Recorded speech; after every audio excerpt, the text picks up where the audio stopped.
ಅಂದ್ರೆ ಎಲ್ಲಿ ಹಾಳಾಗ್ಲಿಲ್ಲ, ಹಾಳಾಗಿದೆ. ಅವ ಹಾಳು ಮಾಡಿದ ಮಾವಲ್ಲ ಮತ್ತೆ ನೀನೆ. ಅಂದ್ರೆ ಆದ್ರೂ ಕೂಡ ನಿನ್ನ ಹಕ್ಕನ್ನು ಮಂಡಿಸಿದ್ದಿ ಎಂಬುದಾಗಿದ್ರೆ ನಿನ್ನಲ್ಲೊಂದು ಪ್ರಶ್ನೆ. ಏನದು? ಈಗ ಪರಸ್ಪರ ಒಂದಾಗ್ಬೇಕಾದ್ರೆ ಒಂದು ಸಾಮ್ಯತೆ ಬೇಕು. ಹೌದೌದು. ಈಗ ನನ್ನನ್ನು ನೋಡು, ರತಿಯನ್ನು ನೋಡು, ಹೇಗಿದ್ದೇವೆ?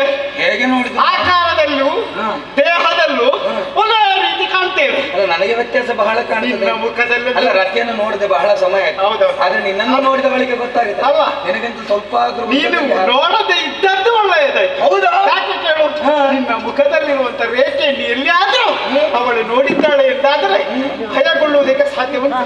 ಹಾಗಾಗಿ ನೀನು ಬಂದದ್ದು ಒಳ್ಳೆಯದಾಯ್ತು.